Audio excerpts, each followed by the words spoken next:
constituciones. Para la formación... Ah, de las reglas y constituciones. Sí, Vale, yo lo cojo. Para la formación estamos en la página 17. En la página 17 de... Para la formación, en el libro de formación... ¿Se me ve, se me oye o no se me ve hace nada? Sí, Celia, ya. Ya, menos mal. Ya, qué alegría. Te oímos, pero no te vemos. ¿No me veis? Pues yo tengo la cámara encendida. Sí, sí, sí, te ves. Sí, te veo. Ahora. Ah. Dios mío, ¿dónde puse la...? Bueno, como iba diciendo, vamos a la página 189 del libro de la regla de constituciones para iniciar la reunión con la oración.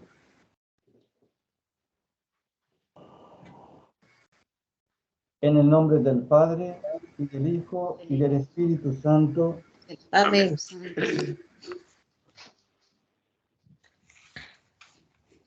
Altísimo, omnipotente, buen Señor, tuyas son las alabanzas, la gloria y el honor y toda bendición.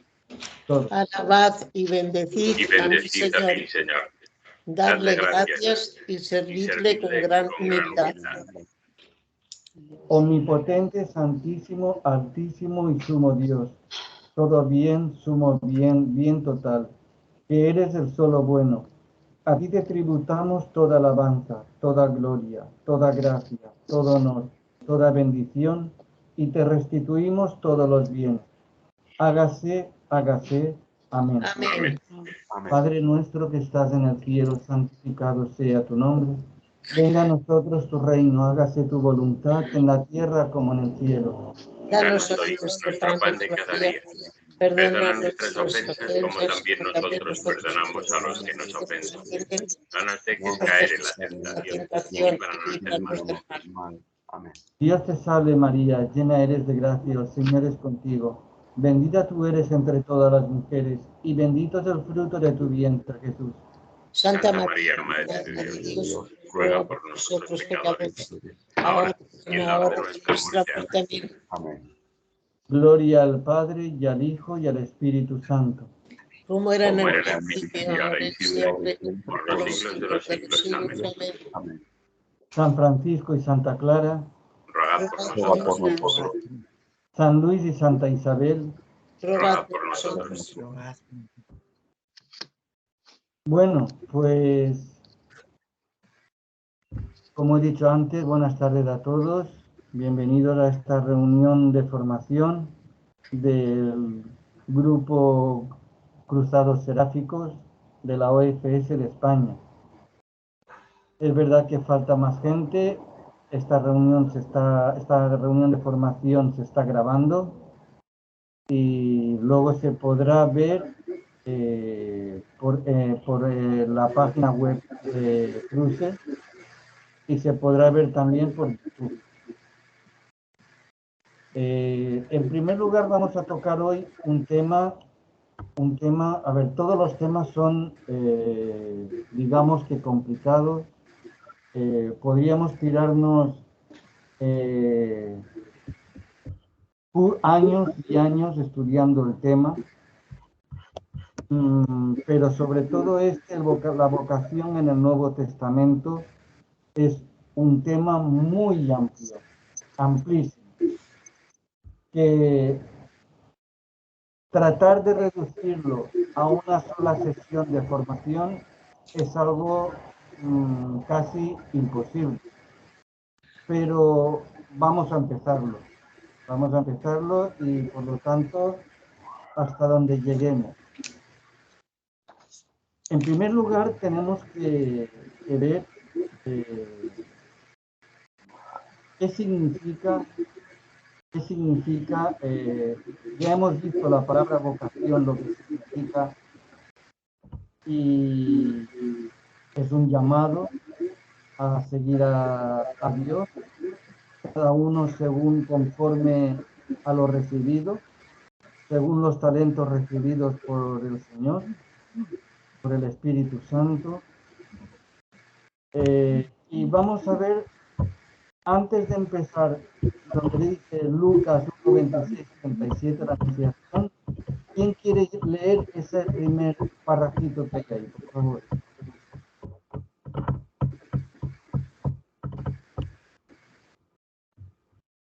Página 17 del temario. ¿Quién quiere leer ese parrafito?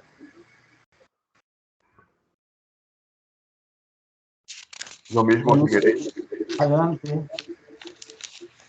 El llamado de Dios, la misión encomendada, el proceso vocacional y el cambio de vida son también elementos esenciales de las vocaciones en el Nuevo Testamento.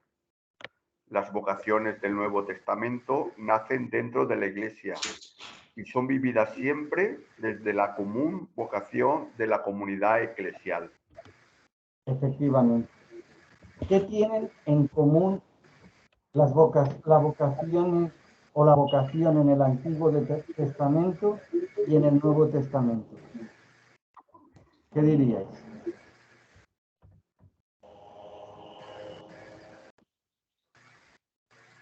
¿Que es Dios quien llama? ¿Perdón? Dios es quien llama. Dios es quien llama, ¿vale? Una característica en común. Segunda, Que no es una llamada forzosa, es una respuesta libre. bien. Otra, Sin ninguna coacción. eso es lo mismo que libre.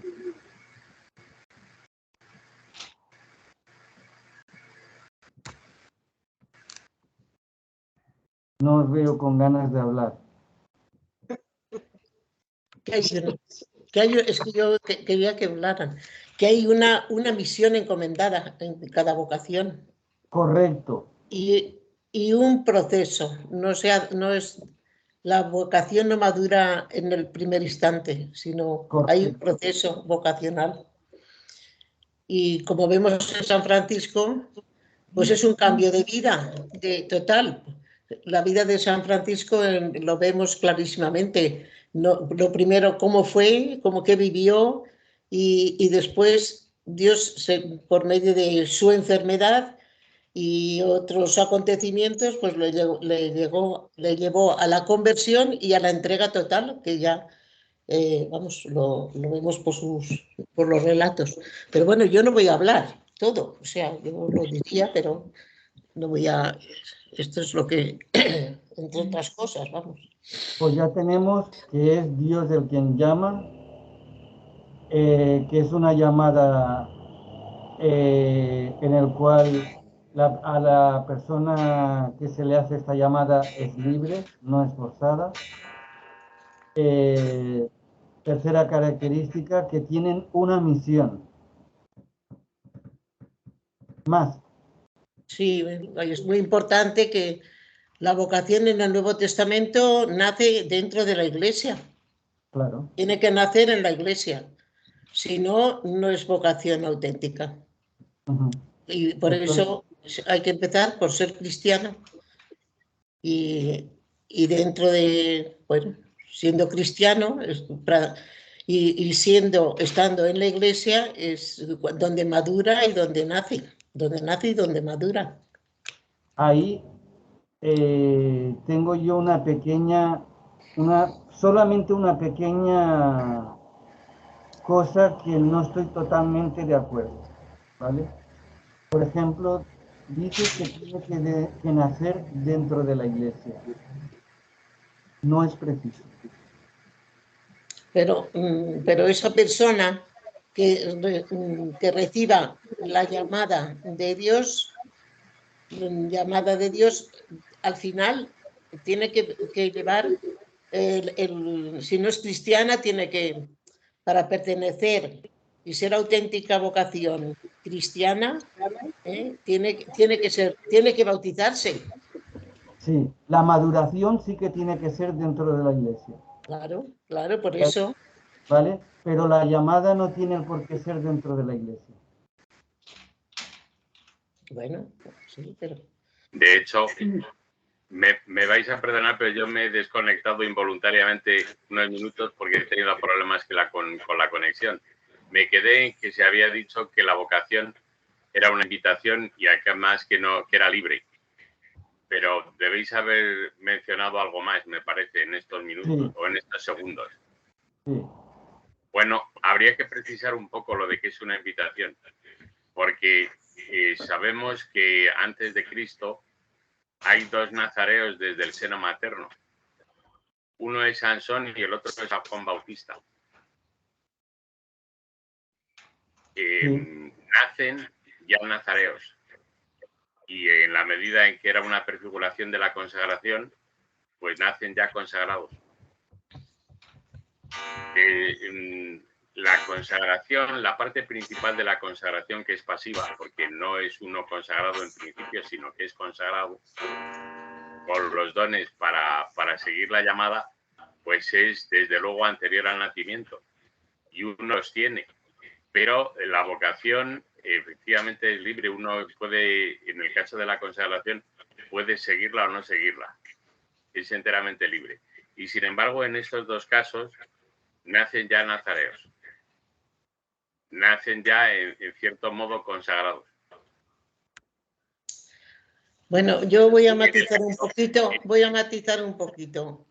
Dice, las vocaciones del Nuevo Testamento, y podemos ver en Mateo, bueno, la Virgen para ser Madre de Dios, los apóstoles y todos los que vemos en el Nuevo Testamento, dice, todos esos nacen dentro de la Iglesia, ¿ya? Dentro de la Iglesia. Es a lo que se refiere. Puede ser un árabe y convertirse, claro. Pero aquí habla de las vocaciones del Nuevo Testamento. Si miramos todo el Nuevo Testamento, ahí tenemos muchos personajes. Esos personajes son vocaciones que son llamados por Dios y para formar la Iglesia. Y son llamados por Jesús para formar la Iglesia. Eso es creo que se refiere a ese enfoque. Vamos mirando todos los relatos del Nuevo Testamento y las llamadas que hace el Señor, pues están dentro de la Iglesia, porque Jesús luego forma la Iglesia con todos esos que han sido llamados por Él. Es a lo que se refiere. Porque dice, las vocaciones del Nuevo Testamento. No habla en general de todas las vocaciones, sino las que están dentro del Nuevo Testamento. Sí, pero yo he dicho... Están encaminados a formar la Iglesia por Jesucristo. Ese es lo que creo que tiene ese sentido. A ver, yo he preguntado, mi pregunta es la siguiente. ¿Qué características hay en común entre la vocación del Antiguo Testamento y en el Nuevo Testamento? ¿Vale? Esa es la pregunta que yo hice. Roberto, sí. Yo quería añadir algo a lo dicho, porque en el caso de Sansón y de San Juan Bautista, el nazareato es decidido por Dios. Pero hay otros dos consagrados en el Antiguo Testamento que lo son, uno por su madre, Samuel, que es ofrecido por su madre en el caso de que Dios la bendiga con un hijo para el servicio del templo, y otro, el de la hija de Jesé, cuya virginidad es ofrecida por su padre.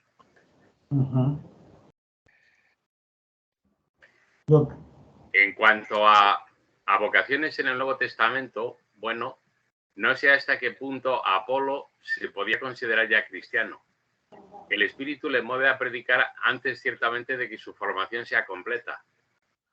Y no sé si había recibido el Espíritu Santo, me parece que no, cuando empieza la predicación. Vale. Vuelvo a repetir. Aparte, sí, bueno, y hay personajes del Antiguo Testamento elegidos por Dios para una misión, como es el caso de Ciro, rey de Persia, que hace volver a los judíos a Jerusalén. Y ese ciertamente no era cristiano. Claro. Y tenemos un caso muy concreto. Tenemos un caso muy concreto. Vamos a ver. Si yo estoy diciendo características comunes entre la vocación en el Antiguo Testamento y en el Nuevo Testamento, no podemos decir que nacen de dentro de la Iglesia. Porque en primer lugar, en el Antiguo Testamento no existía la Iglesia. Si queremos considerar al pueblo de Israel como el antiguo pueblo de Dios, y de hecho es el antiguo pueblo de Dios, el pueblo hebreo, vale, pero tenemos al profeta Moisés, ¿vale? Que Moisés, como todos sabéis, su vocación no nació siendo judío, ni siendo Moisés, su vocación no nació siendo judío. Pero Moisés sí es judío. Sí, pero su vocación no nació ahí. Bueno, pero vamos, él era israelita. Pero hay otros que no. Ciro, por ejemplo, no es israelita. Balaam me parece que tampoco es israelita. Ciertamente, aunque ya hay el caso de la vocación, es más, es discutible si podemos hablar de vocación o no. Job tampoco lo es. Tampoco. Pero vamos, Job no tiene así una misión muy definida. Moisés ciertamente sí, Ciro también, y Balaam tienen una misión, o por lo menos en el caso de Balaam, el ser profeta, el hacer un oráculo. Sí, pero lo importante, vuelvo a repetir, centrémonos en lo común entre la vocación en el Antiguo y en el Nuevo Testamento. Que hay una misión, sí. Que es una llamada de Dios, sí. Que es una llamada que uno puede responder libremente o no. Dios no fuerza, no obliga a nadie. Sí. Pero decir que está en común la vocación del Antiguo y Nuevo Testamento que nacen de dentro de la Iglesia, no. No, eso no está en común con la vocación entre el Antiguo y el Nuevo Testamento. ¿Alguna característica más? Bueno, aunque también manifiesta la llamada que si no se tienen es indicio de que Dios nos llama a realizar o que no te da esa vocación, las cualidades naturales y sobrenaturales necesarias para seguir esa llamada. Correcto.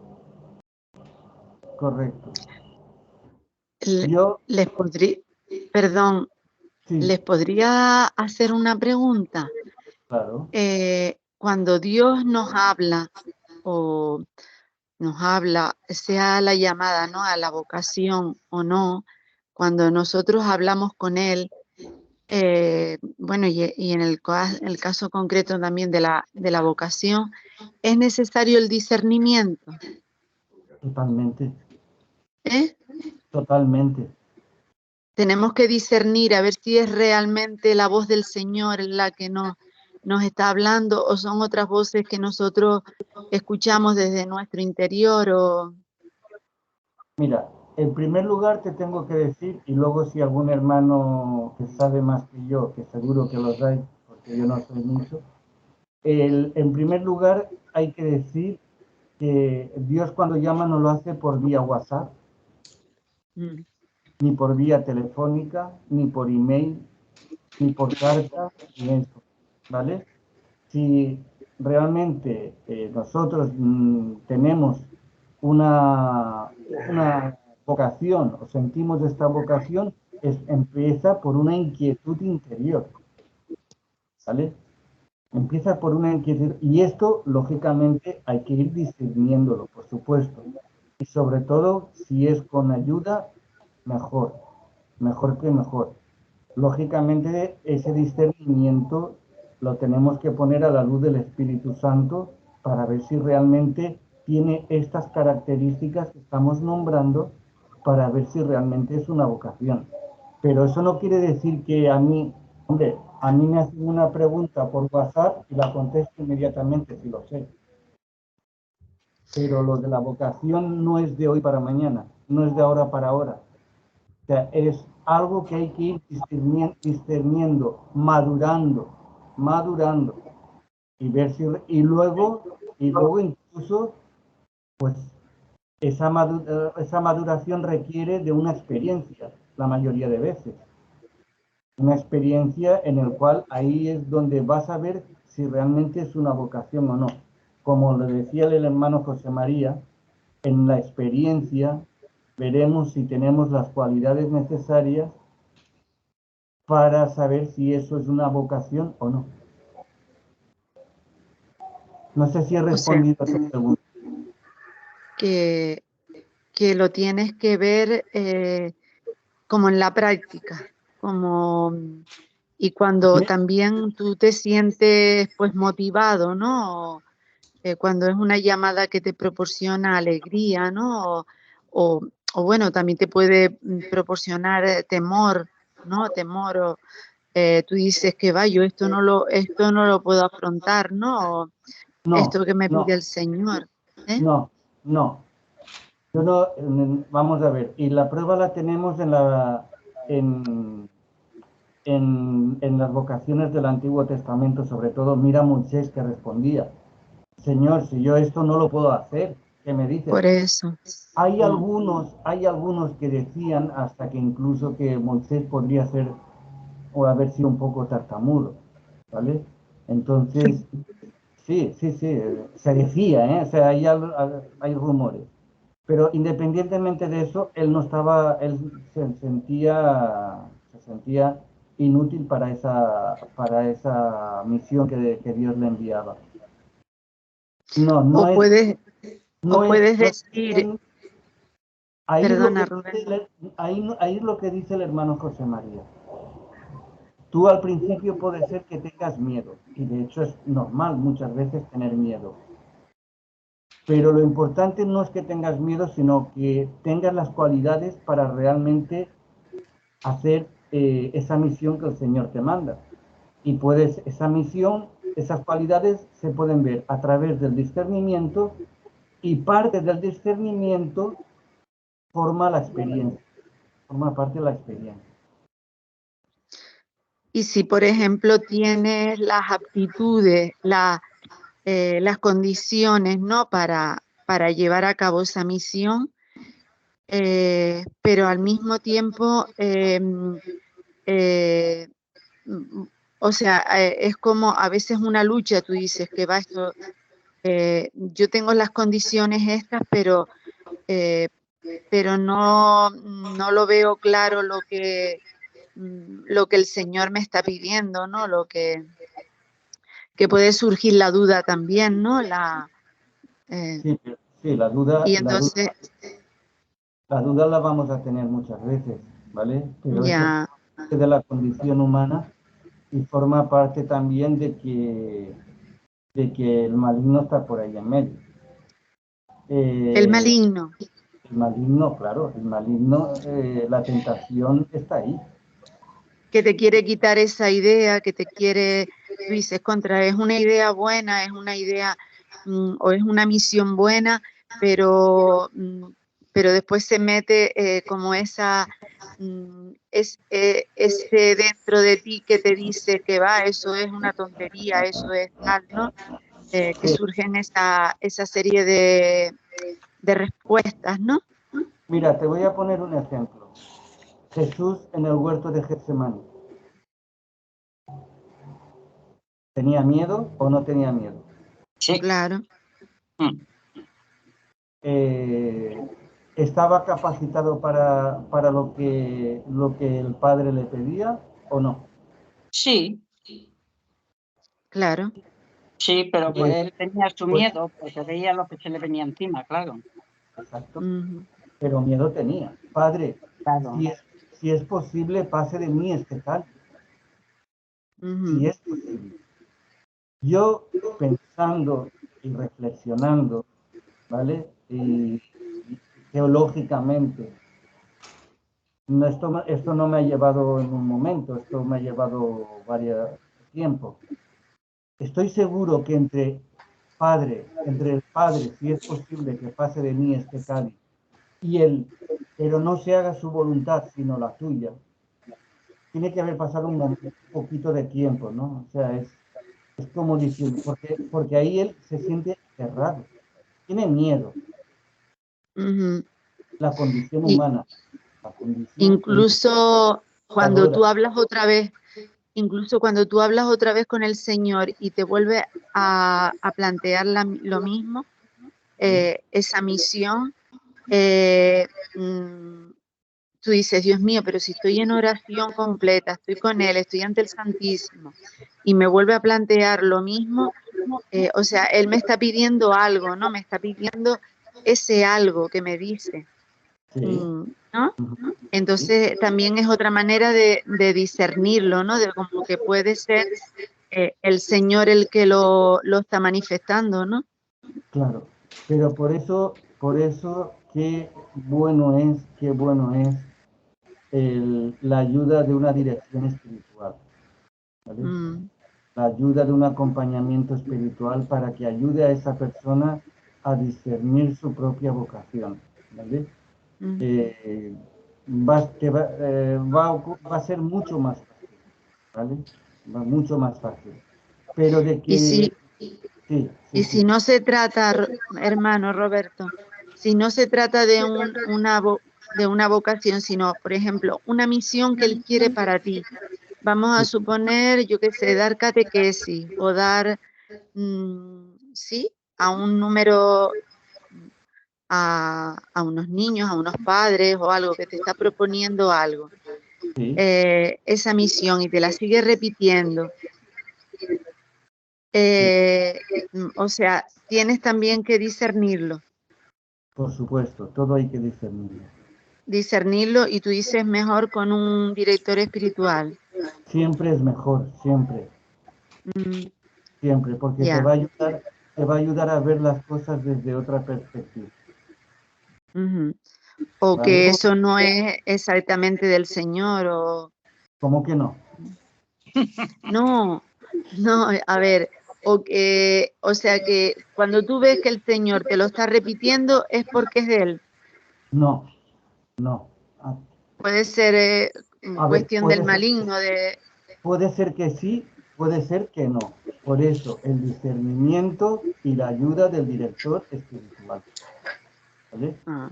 No, pero como tú me dijiste, no, ¿cómo va a ser que no? Que no es el Señor. No, como que, a ver, no te entiendo lo que me estás diciendo. No, que cuando tú estás en presencia de Él, como por ejemplo, hoy he estado en presencia de Él porque estamos en el Corpus. ¿Sí? Y entonces el Señor me pone siempre esa misión. ¿Sí? Y yo digo, Señor, que no puede ser, y Él me lo sigue poniendo, ¿no? Y sí puede ser, y quiero que sea así. Entonces, eso es una prueba de que es el Señor el que me está hablando. Puede ser que sí. Ya. Puede ser que pero sí. Que hay que discernirlo de todas formas. Pero que, a ver, el discernimiento es fundamental. Ya. El discernimiento es fundamental. Y aunque a veces nosotros, a ver, te voy a poner un pequeño ejemplo.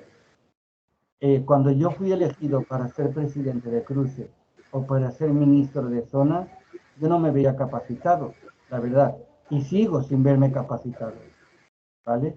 Pero también es verdad, y cuando antes de empezar a hacer los estudios teológicos, no me veía capacitado, y de hecho tenía detrás fuerzas que me decían que yo no lo iba a poder conseguir. Sin embargo, Dios capacita al que no está capacitado. Pues yo me encantaría seguir con ustedes, pero tengo que cortar. Tengo la misa a las 6 y tengo que arreglarme porque estoy en una cofradía. Tengo que ir a buscar una señora. Lo siento mucho, ya no puedo seguir. De todas maneras, hermana, me encanta lo que están hablando. De todas maneras, hermana, si necesitas que hablemos de algo en concreto, me puedes llamar. Si crees que te puedo ayudar en algo, me puedes llamar, que yo muy gustosamente lo haré. Vale, vale, muchas gracias. Pues un abrazo grande para todos y todas. Igualmente. Bueno, el hermano tengo José que cerrar. Porque yo, pero bueno. Pronto, Callaya. Bueno, adiós. Adiós. Te voy a dar un pequeño consejo. Ay, Hoy sí, es la vocación, sí. Hoy tratamos la vocación en el Nuevo Testamento. Situarnos en eso, lo primero. Sin mezclar otras ideas del Antiguo del Nuevo Testamento. Y una vez que se vayan tomando los temas, reflexionando sobre esos temas y haciendo oración y consultando a otras personas, bien sea la dirección espiritual o otras personas adecuadas, encontraremos la solución. Pero hay cosas, como tú has manifestado, que yo sé por dónde vas, que a veces sientes una llamada de ser catequista, por ejemplo, pero tienes que presentar ese deseo a donde quieres ser catequista. Y hay una palabra que es obediencia y un voto, que no podemos hacer lo que nos dé la gana, sino aquello que dependemos bien del párroco, porque si es una parroquia, pues del párroco. Entonces, obedecer a lo que él le parezca mejor. Ya. Correcto. O sea, consultarlo con el párroco o también con por ejemplo, yo te puedo decir, tienes muy buenas cualidades, estás muy bien formada, todo lo que tú quieras y realmente es verdad, pero si de mí no depende la catequesis, si depende de un párroco, será el párroco que te dé la bendición para poder ser catequista. Y entonces verás que es voluntad de Dios y llamada de Dios para serlo. A veces se tarda en recibir esa confirmación, pero la santa paciencia. Sí, pues muchas gracias, hermana. Un abrazo grande para todos y todas. Si te sirve para... Lo mismo digo, Callaya. Sí, sí. Gracias, adiós. Bueno, pues adiós, hermana. Bueno, pues como veis, un pequeño planteamiento, fijaos lo que nos ha llevado, ¿vale? Pues Perdona, Roberto, un momentito. Lo que no se puede es, antes de haber leído un texto, si es que estamos dando ahora la anunciación, yo creo que deberíamos de situarnos en el texto que estamos tratando y de ese texto sacar las preguntas, las consecuencias o todo aquello que el Señor nos ilumine para continuar nuestra vocación, si es que no, y ver aquello que tenemos similar o parecido a esa llamada que estamos tratando, de ese personaje, que aquí es la Virgen, la Anunciación. Habrá algo que tengamos, dices, mira, pues esto me ocurre a mí o esto está en consonancia con mi vocación o quiero ser como ella. O sea que según tú no tendría que haber hecho ese planteamiento. Es que habéis mezclado el Antiguo Testamento sin haber leído primero. Estamos situados en la vocación en el Nuevo Testamento.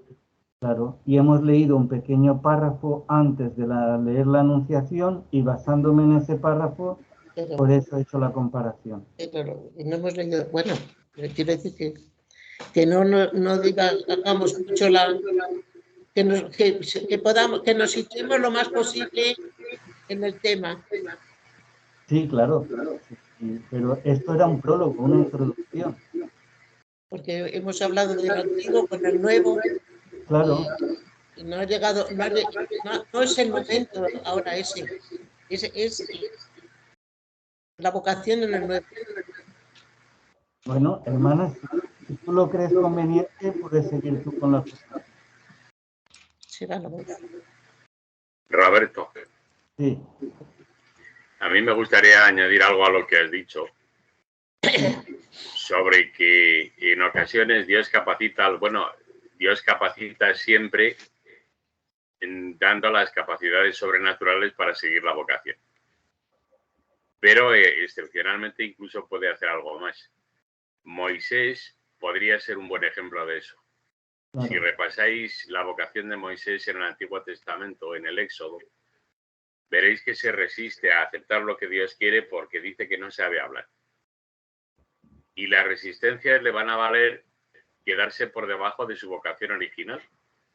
Y es una vocación eminente. Va a ser el gran legislador del Antiguo Testamento. Y va a tener una misión importantísima en la liberación de Israel. Y va a seguir siendo el hombre que hablaba, a diferencia de los demás, con Dios cara a cara como con un amigo. Y sin embargo, después de 2 veces en que le dice que no a Dios, que él no puede hacer eso, Dios admite que no va a ser el que lleve la voz y por tanto va a ser el portavoz y le dice que el portavoz va a ser Aarón. Si era efectivamente tartamudo, quizás Dios podría haberlo solucionado. En cualquier caso, se va a quedar por debajo, gracias a su resistencia, debajo de la vocación original. Algo que en principio Dios pensaba que iba a hacer él, o que Dios ofrecía, aunque sabía de sobra que no iba a acertar, luego por fin no va a hacerlo. Sí, es así. Repito, y con mucho respeto y cariño, José María. Ahora no estamos dando Moisés, estamos dando la Virgen. Vale. Entonces, mucho más grande es la impotencia que tuvo la Virgen cuando fue elegida por Madre de Dios. Yo creo que vamos a situar, ya el Antiguo Testamento lo hemos dado. Otra cosa es que a lo mejor tengamos que hacer alguna pequeña referencia, pero si estamos con la Anunciación, vamos a centrarnos en la Anunciación, porque lo que has dicho tú de Moisés lo expresa María mucho más fuerte. Yo, Madre de Dios, por mucho que dijera Moisés, es que ser Madre de Dios y Madre de la Iglesia es mucho más fuerte. Entonces, yo creo que si estamos dando el Nuevo Testamento, vamos a situarnos en la Virgen que nos toca hoy. Si no, volvemos otra vez al Antiguo Testamento. Empezamos otra vez de nuevo la formación con el Antiguo Testamento. Yo con respeto, con mucho respeto os lo digo, pero no me acabo porque es mezclar muchas ideas y no centrarnos en lo que hay que centrarse. Querida hermana, como te he dicho antes, en lo primero que nos debemos de centrar es en la vocación, ¿vale?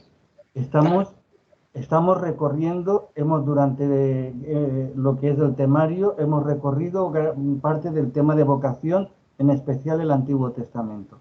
Ahora hemos empezado en el Nuevo Testamento, pero como prólogo, porque no estamos hablando con personas que no desconocedoras del todo. He dicho, ¿vosotros creéis que existe algo en común entre el Antiguo y el Nuevo Testamento en cuanto a vocación? Ya está. Pero no hemos entrado todavía en la Virgen María. Ahora vamos a entrar ya y nos vamos a centrar ya en la Virgen María. Otra cosa es que se haya extendido el tema, ¿vale? Se haya extendido eso. No, sí, perdonad, que yo son mis razones o sea, quizás sea más ordenada en la formación, a lo mejor un poquito más estricta y más en orden. Otra cosa es que hayas preguntado, la pregunta, ¿hay alguna relación entre la vocación del Antiguo? Pero ahora meternos con Moisés, yo creo que es volver otra vez a... que luego ya llegará el tiempo de reflexionar sobre Moisés también y de otros cuando leamos personajes del Nuevo Testamento, pues a lo mejor hay que decir algo del Antiguo Testamento, pero bueno, ahora vamos, no sé, que no lo veo yo claro el orden que llevamos, no lo veo. No, hermana, el tema, si se ha mencionado a Moisés, como se ha mencionado a Job, como se ha mencionado a Balán, como se ha mencionado a otros, se han puesto ejemplos, simplemente ejemplos, como también se pueden poner ejemplos del Nuevo Testamento y hemos puesto también ejemplos personales. Lo que quiero decir que esto hasta ahora ha sido un prólogo para ver si creemos que existen algunas características en común entre el antiguo y el nuevo. Ahora ya vamos a pasar de pleno al nuevo, si os parece bien. Y según el temario, según el temario, en primer lugar nos marca al tema de la Anunciación. Como todos sabéis, y además aquí mismo nos lo pone en el título, la Anunciación pertenece a un evangelista. Este evangelista también tiene su propia vocación, como la tienen todos. El evangelista Lucas es el único que narra la vocación de la Santísima Virgen o la encarnación del Hijo de Dios. Es el único que no la narra ni Mateo, ni Marcos, ni San Juan. Pero lo que sí que hace es Lucas pronunciar o relatar los relatos de la Anunciación. ¿Por qué? Como todos sabemos, San Lucas pertenece al grupo de evangelistas que se llaman los evangelios sinópticos. ¿Vale? Evangelios sinópticos, y el único que no está dentro de los evangelios sinópticos es San Juan. ¿Por qué son sinópticos? Porque tanto Marcos como Mateo como narran lo mismo. Juan ya va a otra, ¿vale?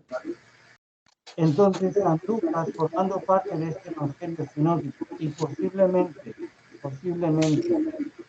haya conocido a la Santísima Virgen María. Por eso es el único, puede ser uno de los únicos que pueda relatar este relato de la encarnación. San Lucas no conoció al Señor. San Lucas era médico, sí que conocía a San Pablo. Como todos sabéis, San Lucas escribió el Evangelio de San Lucas y el libro de los Hechos de los Apóstoles. Como puede ser que San Pablo haya colaborado también con este libro de los Hechos de los Apóstoles. Pero vámonos al texto. ¿Quién quiere leerlo, por favor?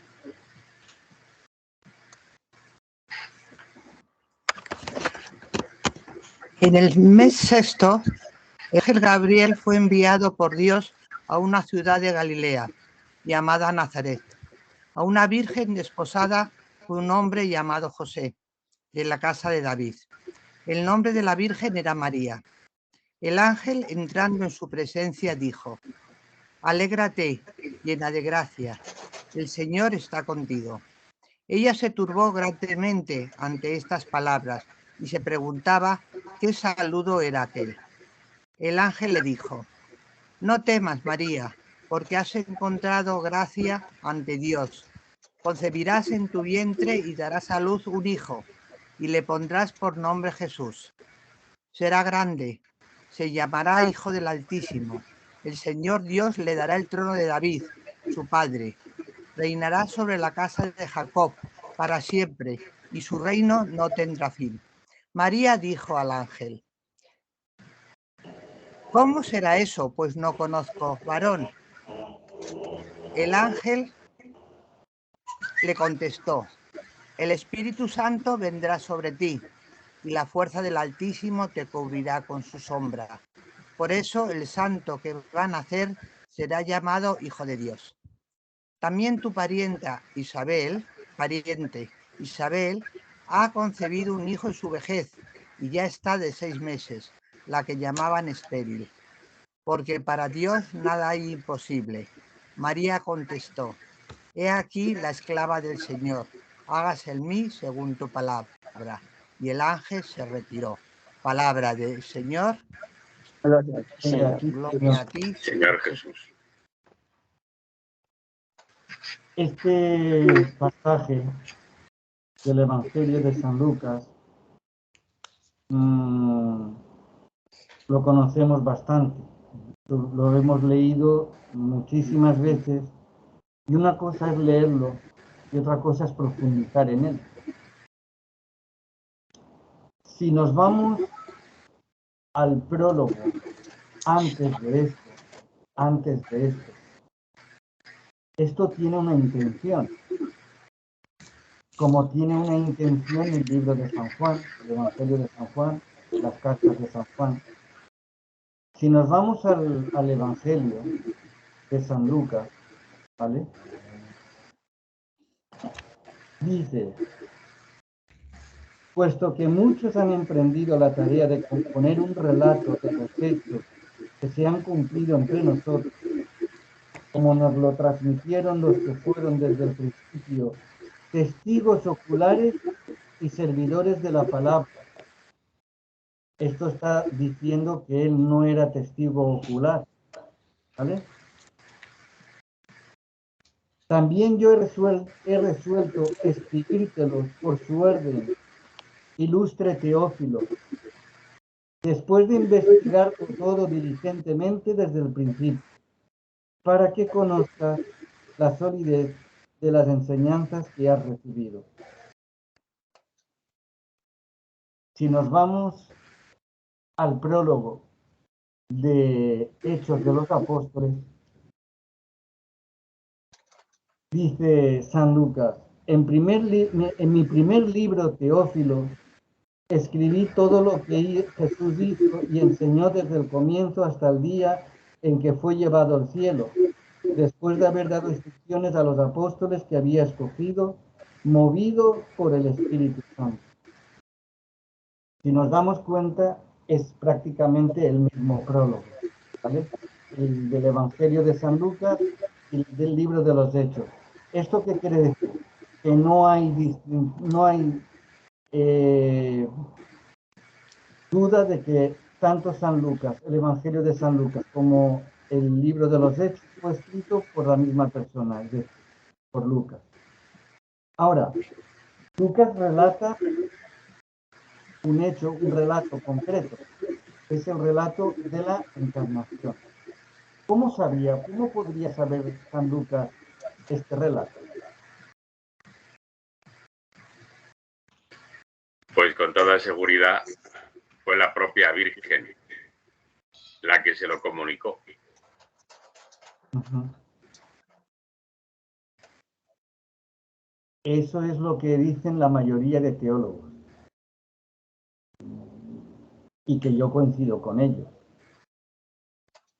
¿Y entonces? No, simplemente es poner en cuestión de cómo podría llegar a saber San Lucas, y si alguien tiene alguna duda o puede poner otra propuesta sobre esto. De hecho, hay otros... San Lucas nos dice en el prólogo que ha investigado todo diligentemente. Correcto. ¿Y quién podía exponerle esos hechos aparte de la propia Virgen? Salvo que fuera alguien al que la Virgen se lo hubiera previamente comunicado también. Pero al fin y al cabo es de la Virgen, de boca de la Virgen de quien salió. Eso es. Y una vez dicho esto, la vocación, por llamarla así de alguna manera, la vocación de la Santísima Virgen, ¿podemos encontrar algo en común con las vocaciones que hemos visto hasta ahora?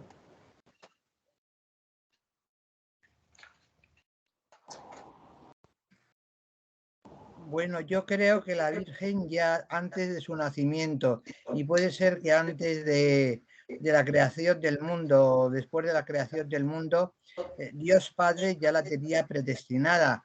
Era algo que yo creo que el nacimiento de su Hijo, y que tenía que venir al mundo y ser el Verbo y ser la palabra de Dios, era algo que ya estaba en la cabeza de Dios Padre, por lo cual él ya de alguna manera la tenía predestinada, y yo creo que de alguna manera la preparó, aunque en algunos evangelios apócrifos, creo que se llaman, perdonadme si no lo... Apócrifos. O apócrifos, que ya a la Virgen la sitúan un poco como a Samuel, como que su madre, Santa Ana, no podía tener hijos, que si a lo mejor fue de alguna manera pedida al Señor y consagrada al Señor, y estuvo en la casa de Dios desde los 3 años, y que solamente salió de ahí, como estaba ya en la ley judía, para ser madre a la edad que ya fuera fértil. O sea que de alguna manera yo creo que todo esto ya estaba, no sé, en el plan de Dios, y Dios la preparó, y Dios la... Bueno, somos criaturas libres, y a lo mejor, hombre, pues podía haber ido a una cosa muy rara, pero yo creo, en mi pobre conocimiento, que esto ya lo tenía Dios Padre preparado. Gracias, Celia. Concepción. No, estoy reflexionando. Estaba reflexionando sobre ello. Sí. ¿Tú crees que realmente la Santísima Virgen se le apareció el ángel o fue algo interior que ella sintió? Bueno, yo creo lo que dice el Evangelio. Yo no me imagino nada. La figura que aparece es el ángel. El ángel, entrando en su presencia, dijo: alégrate llena de gracia. Yo no me puedo imaginar otras cosas. Ni puedo decir, porque tampoco soy la persona adecuada para cambiarla. No se me ocurre. Yo creo que fue un ángel, sea de la manera que sea. Le llama ángel o lo que fuera. Ahí pone ángel. Yo no puedo inventarme otro personaje.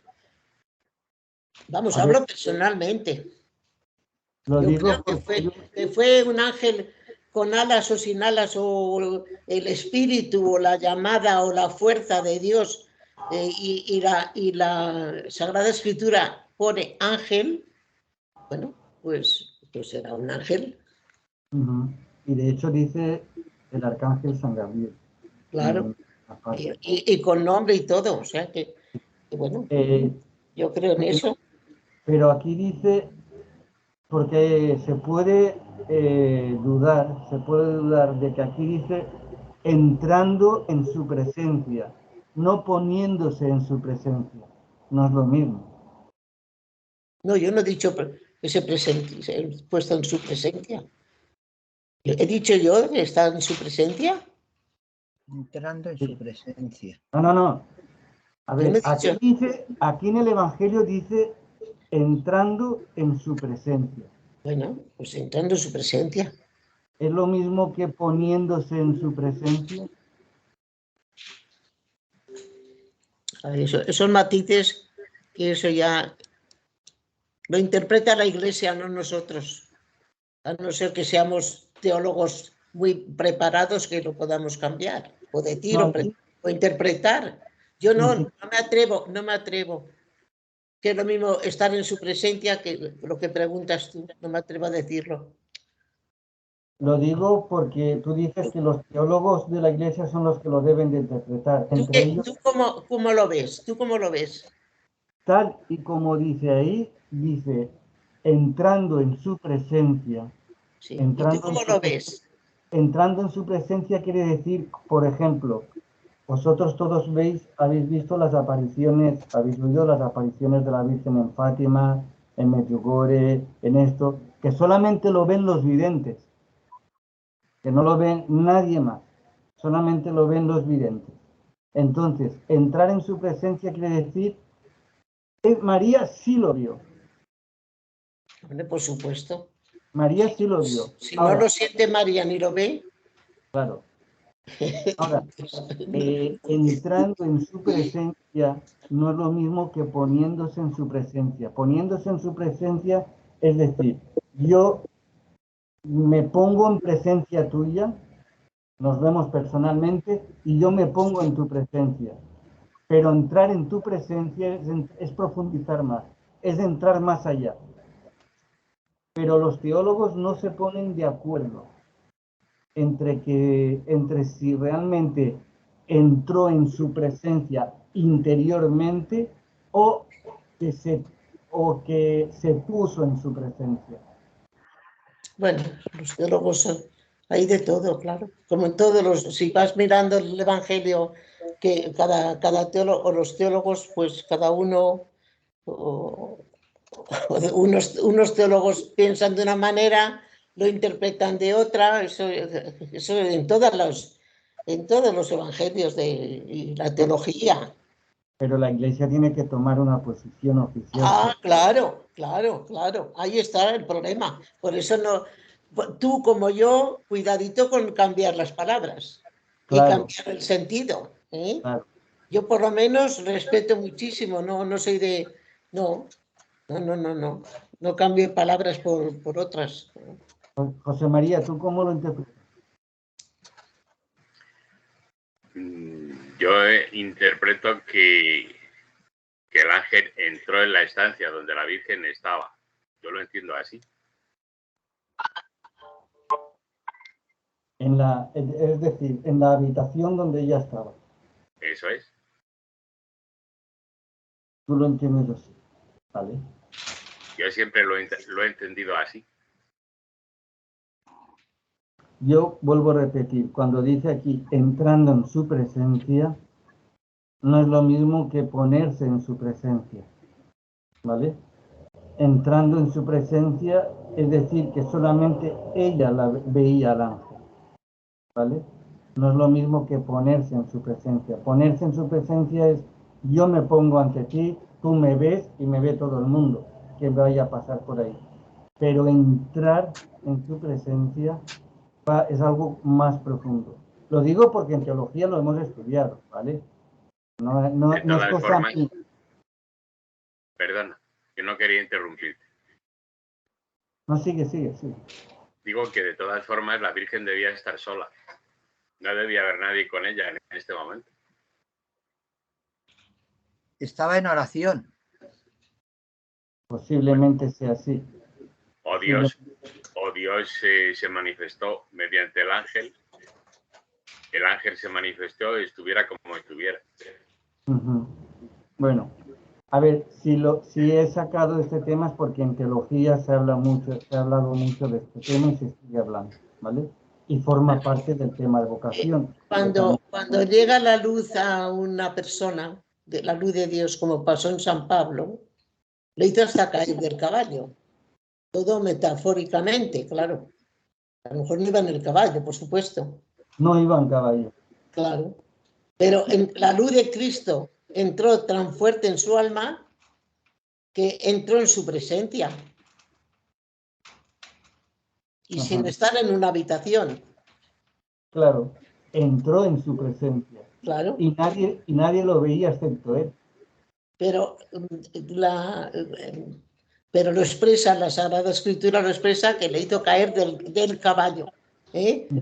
Pero fue el rayo de luz que recibió tan fuerte, que lo derrumbó totalmente y lo convirtió de tal manera que llegó a donde llegó. Pues esto es un gran misterio que a lo mejor estaría rezando, eso sí, haciendo oración la Virgen sí haría oración. Pero fue el rayo de luz del ángel, ese personaje que dice la Escritura, fue tan fuerte que la derrumbó. Claro, es que dentro de las apariciones de ángeles, sí que es verdad que han entrado, se han puesto en presencia, ¿vale? O sea, que se han elegido las dos formas. Se han elegido la forma de ponerse en la presencia de uno y hay otros que han elegido entrar en la presencia. Por eso digo que existen las dos formas. Si nos vamos al arcángel San Rafael exactamente, San Rafael se puso en presencia de otras personas, ¿vale? Eso sobre todo en el Antiguo Testamento. Pues perdonad, pero es que son matices muy profundos teológicamente hablando. Entonces, tampoco, ni siquiera, tampoco los teólogos pueden saberlo perfectamente, sino ahí está la Escritura, la traducción que está en la Escritura. Claro. No, lo que pasa es que los teólogos lo que hacen es comparar palabras de otras apariciones que han habido de ángeles anteriormente y las que están recibiendo en ese momento, ¿vale? Todo se basa en comparaciones. Bien, ¿vale? Pues siguiendo con este texto, ya ella se turbó grandemente ante estas palabras y se preguntaba qué saludo era aquel. El ángel le dijo: no temas, María, porque has encontrado gracia ante Dios. Es decir, empieza a explicarle para que bajes de que es la llena de gracia, vista por Dios, y luego le dirá: concebirás y darás a luz.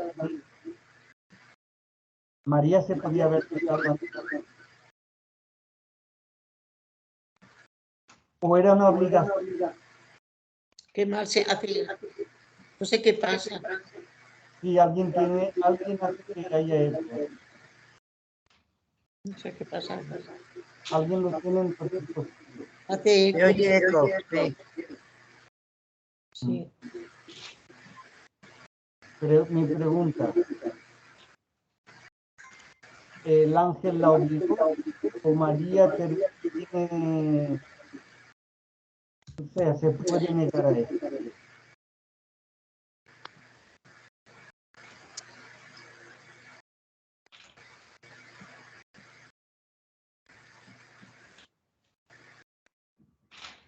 Margarita, ¿qué dices?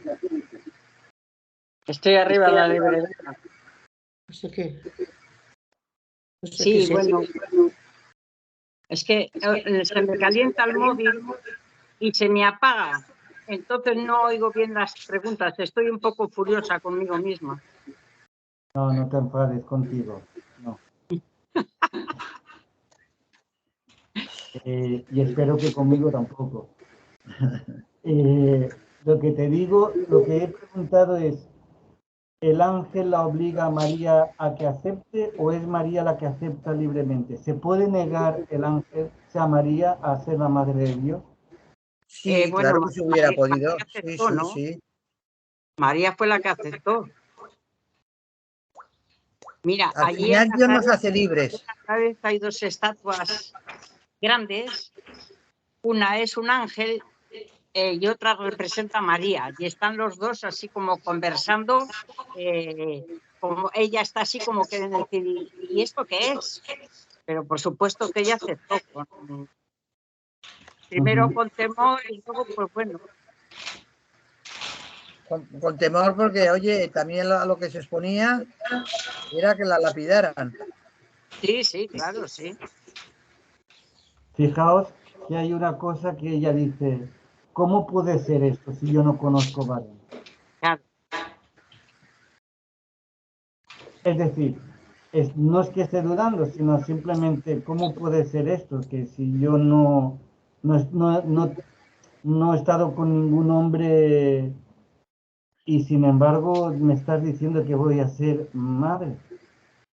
Claro, ahí se expuso a todo, a todo. Es distinto. Sí. Digo que es distinto a lo que ocurre con Zacarías, que sí que duda. La Virgen no duda, simplemente quiere saber cómo va a ser posible. Zacarías sí duda y queda mudo hasta el nacimiento de San Juan Bautista.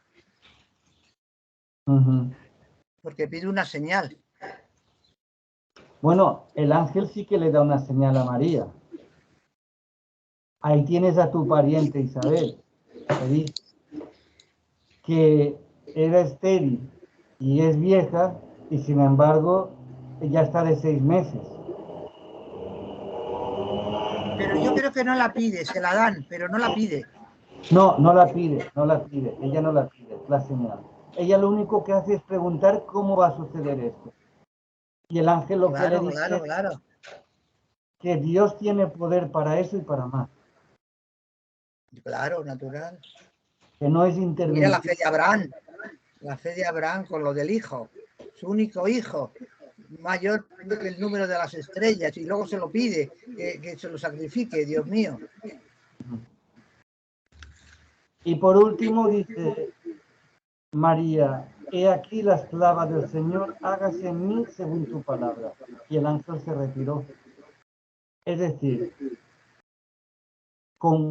ante esta inquietud vocacional que sentimos, después María hizo ese discernimiento casi en ese instante, ¿no? Pero se fía totalmente de Dios. Se fía totalmente de Dios. Es lo que debe de pasar ante una vocación.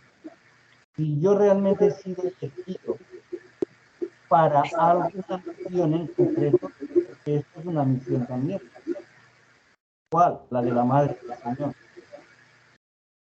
Todas las vocaciones tienen en común una misión, todas. Y en esta en concreto tiene todas las características o muchas características de un relato.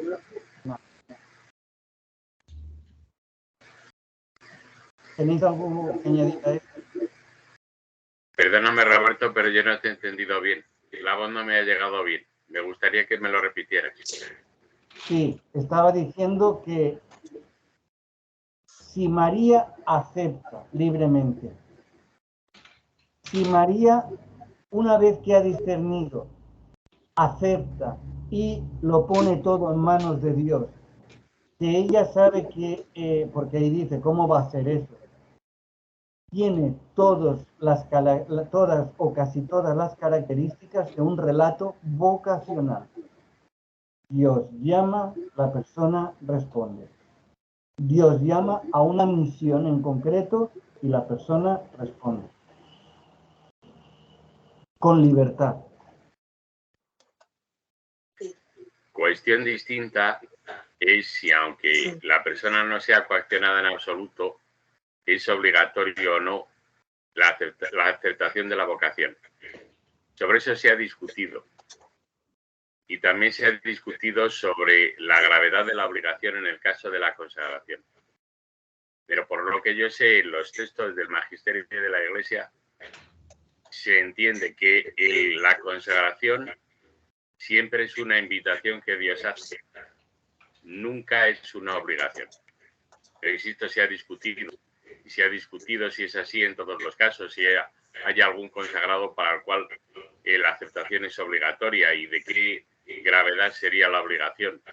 Si cometería pecado mortal, si cometería pecado venial. Pero por lo que yo sé, los textos del Magisterio de la Iglesia, concretamente del Papa Pío XII, se nos indica que la aceptación de la vocación es libre. Lo cual no significa, bueno, no obliga a pecado de ningún tipo. Lo cual no quiere decir que la no aceptación de la vocación no vaya a tener consecuencias para la persona que tiene la vocación a la consagración. Correcto. Que van a variar según la capacidad de ese consagrado para seguir una vocación distinta. Que no en todos es igual. Es que además está el proceso vocacional. Primero se cree que es llamada, porque no se aparece Dios a decirte, aunque haya una circunstancia extraordinaria, como hemos dicho ya y como hemos visto en la Virgen. Pero luego está el proceso vocacional. Para eso está la formación, para eso está un tiempo determinado para madurar la vocación, y además unida con la oración y la ayuda de los formadores para hacer ver con claridad que tienes vocación, porque a veces parece que tienes vocación o que has sido llamada por Dios, pero por eso está el proceso vocacional. Correcto. Con la formación de vida, con la oración también y con la ayuda del dirigente o la que dirija a esa persona. O sea que tiene que un proceso vocacional, una preparación, un discernimiento, un tiempo adecuado, sea la vida religiosa o sea también casarse. Porque el noviazgo también. Claro, el noviazgo es un tiempo también de conocerse la pareja. Y ahora, fijaos el Papa lo que quiere preparar.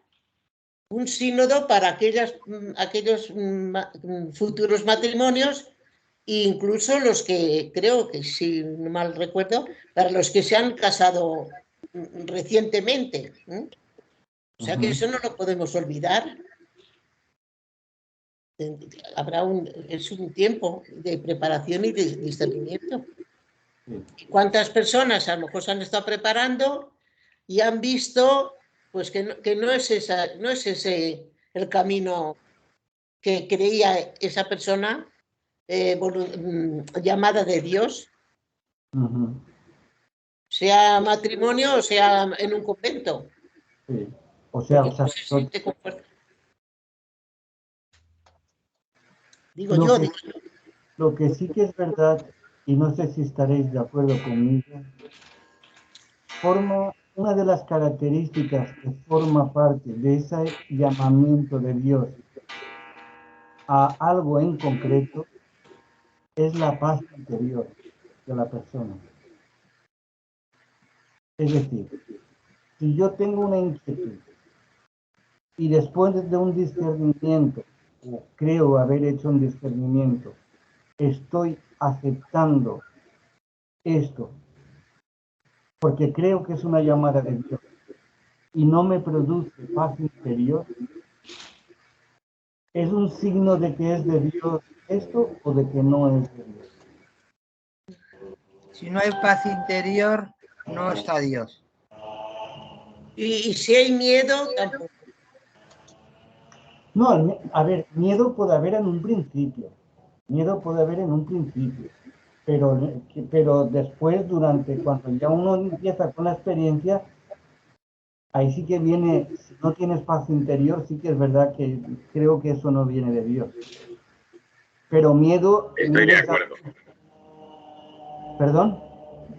Digo que estoy de acuerdo. Precisamente en una de las últimas clases que tuve en teología sobre la credibilidad de las revelaciones de Cristo, se hablaba del tema del miedo. Y el profesor decía que, los alumnos, mis compañeros y yo, pero sobre todo algunos compañeros, yo coincidía con el profesor, pero algunos de mis compañeros decían, bueno, entre ellos había una doctora, es normal, es humano tener miedo. Jesús mismo tuvo miedo en el huerto de Getsemaní, se dice. Entonces, el profesor dijo, el miedo es una falta de confianza en Dios. El profesor de teología. Yo estoy a medias con el profesor, a medias. Sí que es verdad que debe de haber una confianza en Dios, ¿vale? Debe de haber una confianza en Dios. Pero es que la naturaleza del ser humano, de por sí, su naturaleza puede sentir miedo. Yo me refería... Que no significa que aunque sientas miedo no confíes en Dios. Tú sientes miedo y puedes confiar en Dios y decirme, de hecho así lo hizo Jesús. Sintió miedo y al final dijo, hágase tu voluntad. Yo me refería porque en la Iglesia, sobre todo después del Concilio Vaticano II, algunas vocaciones sacerdotales pidieron la secularización y una de las razones que ponían, si no me han llegado mal las informaciones, es que tenían miedo por ejemplo, que sus padres, su madre, quería que fuera cura y no se atrevió, siguió adelante siendo sacerdote por miedo a no darle a su madre como el disgusto o la pena de no seguir cura. Yo he oído estas razones de algún sacerdote, que fuera verdad o pusieron esas razones para pedir la secularización. Eso ya no lo sé porque yo no estuve en su conciencia, pero que... Como también han habido sacerdotes que pidieron la secularización por miedo al Concilio Vaticano II. ¿Y fueron? Pero me parece que son casos distintos. Sí, son casos. En un caso es su miedo, hablábamos antes de seguir lo que Dios nos pide. Exacto. En otro caso se trata no de seguir la voluntad de Dios, sino de seguir la voluntad de otra persona, pues por miedo, por temor reverencial, por evitarle un grave disgusto. Son casos diferentes, completamente distintos. Son distintos, pero que yo me refería, cuando dije del miedo, me refería a ese miedo que yo he dicho concretamente de esas vocaciones, que siguieron adelante por miedo, o bueno, o puede ser también incluso un matrimonio, que a veces se casa con una persona, la hija o el hijo, con esa persona que a lo mejor ha tenido sus dudas y sus cosas interiores en su vocación, por miedo a no dejar a esa persona por los padres, porque por no darle el disgusto de que dejaba a ese novio o a esa novia para casarse. Me refería a ese tipo de miedo. Y eso también ha pasado en los matrimonios, que ha seguido adelante y luego ha resultado mal el matrimonio. Claro. Porque por no darle los padres empeñados con esa persona concreta, novio o novia, y luego ha sido un matrimonio frustrado. Ahora no, porque se juntan y se desajuntan, pero antes sí. Ya no es que sea frustrado, es que es nulo. Claro. Claro, por eso cuando pedían la secularización, incluso en los matrimonios, que la nulidad, pues han puesto unas razones que es a lo que me refería yo, el miedo ese, a ese miedo. Bueno, pues, ¿alguna cosa más que decir?